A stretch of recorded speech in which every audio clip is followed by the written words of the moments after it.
Come in, Edwin.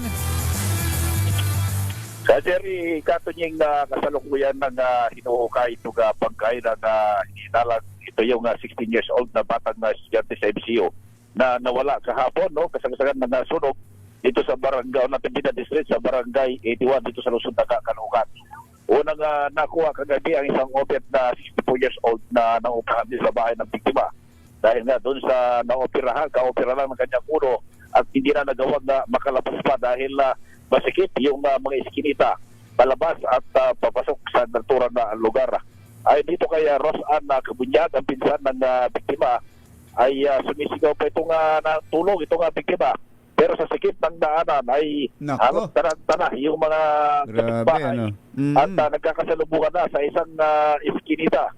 Kaya ngayong umaga ay dito kay itong Benji Tutla, 5 pa yung sugatan na nasunog na nag-umpisa ito sa bahay ng isang Melanie Nakaymat sa Natividad na siya yung nagpapaupa din ng bahay at nadamay yung ganyang pesto bilang mga prutas dito sa naturang lugar. Yung isang commercial building ay nadamay din yung bandang tagiliran at pumasok yung malakas na apoy pero agad itong naagapan.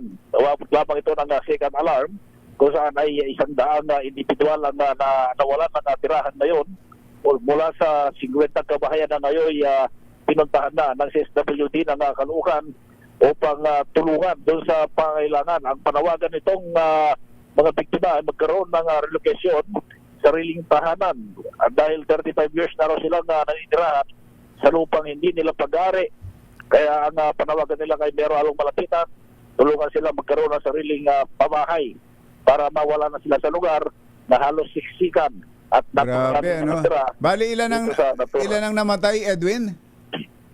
Dalawa yung namatay. Isang 64 years old na lalaki na nakuha na kagabi. At itong 16 years old. Yung nawawala kagabi, yung pala yan yung estudyante. Ito na yung hinuhukay ngayon.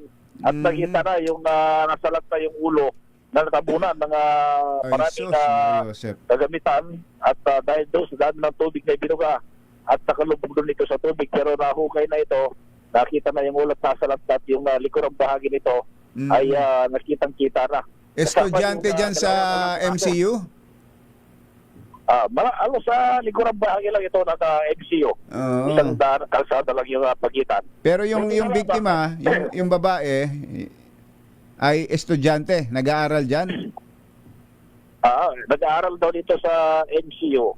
Sa yung inaasasahan ng nanay din na nagbabantay sa kabilang prutasan dito sa gilid ng kalsada. Pero kaya kanina yung nanay niya halos sumisigaw sa iyak ng iyak kaya dito na sa barangay para ma-control yung kanyang damdamin ng malamang positive na yung kanyang anak doon sa bahay na kanilang tinitirahan.